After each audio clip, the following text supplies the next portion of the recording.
Los Angeles is once again engulfed in flames. A series of wildfires has already killed at least 11 people, and experts warn that number could rise. In a matter of days, the elements have destroyed more than 12,000 buildings, scorched about 40,000 acres of land, and forced 180,000 people from their homes. The Palisades and Eaton neighborhoods were particularly hard hit, with the fires ranking among the 20 most destructive in California history. The network has already seen images of burning houses, including famous Hollywood mansions. Rescue services are working at maximum capacity, but so far they have managed to localize only 11% of the fire in Palisades. Firefighters are fighting on multiple fronts. They are using aircraft carrying out massive airdrops of water and chemicals, but the elements are relentless. Strong winds, low humidity, and arid vegetation create ideal conditions for the fire to spread. Authorities warn that the coming days could be decisive. Santa Ana winds are expected to intensify, capable of sending sparks several kilometers. Even a single smoldering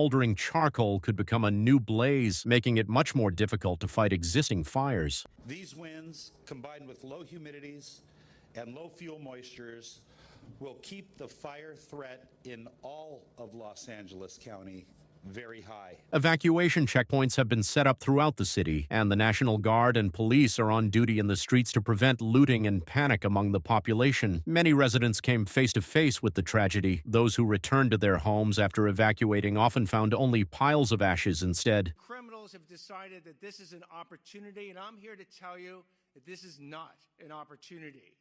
You will be arrested, you will be prosecuted, and you will be punished to the full extent of the law.